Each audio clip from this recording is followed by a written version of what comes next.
माढ्याचा तिढा काही सुटायला तयार नाही। सर्वच इच्छुक उमेदवार हे शरद पवारांच्या तुतारीकडून लढण्यासाठी इच्छुक आहेत, पण पवारांची तुतारी कोणाला मिळणार हे अद्याप फिक्स नाही। तुतारीसाठी सर्वच नेते फिल्डिंग लावताना दिसत आहेत। नेमकं कोणाला तुतारी मिळेल, माढ्यात काय घडतंय हे आपण व्हिडिओच्या माध्यमातून जाणून घेऊयात। त्याआधी आपण जर आपल्या हक्काच्या राजनीती या चॅनलला सबस्क्राइब केलं नसेल तर सबस्क्राइब करा, जेणेकरून आमचे अपडेट्स तुम्हाला लवकर मिळतील।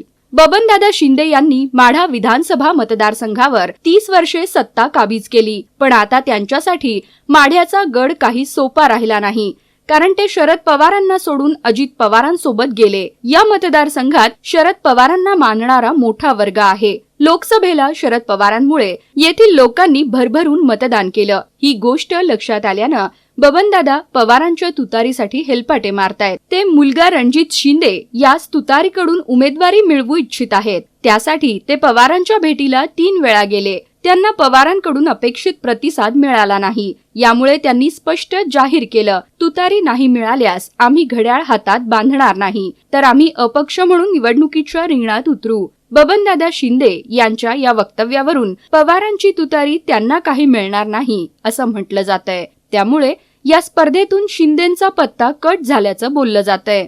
अभिजित पाटील हे देखील तुतारीसाठी इच्छुक आहेत। त्यासाठी त्यांनी पवारांची भेट घेतली। काल त्यांनी रोहित पवारांना गाठलं। तुतारीसाठी पाटलांनी जोरदार फिल्डिंग लावलीये। तेच तुतारीसाठी दावेदार आहेत, कारण जेव्हा राष्ट्रवादी फुटली तेव्हा जिल्ह्यातील प्रमुख नेते हे अजित पवारांसोबत गेले। तेव्हा कोणताच मोठा नेता हा शरद पवारांच्या सोबत नव्हता। अशा काळात अभिजित पाटलांनी शरद पवारांसोबत राहणं पसंत केलं। लोकसभेच्या निवडणुकीदरम्यान त्यांच्या कारखान्यावर धाडी पडल्या, त्यावेळी पाटील हे पवारांच्या स्टेजवर होते। त्यांनी भाषण थांबवत पवारांशी बोलणी करून कारखाना गाठला। कारखाना वाचवण्यासाठी ते मनात इच्छा नसताना भाजपसोबत गेले। जाणकारांच्या मते तुतारीसाठी पाटीलच प्रमुख दावेदार असल्याचं बोललं जातंय। असं असलं तरी पाटलांना मोहिते पाटलांकडून विरोध होऊ शकतो। मोहिते पाटील माढ्यात आपल्या घरातील उमेदवार उतरवण्याच्या तयारीत आहेत, पण पवार कोणाला आपली तुतारी देणार हे पाहणं औत्सुक्याचं ठरणार आहे।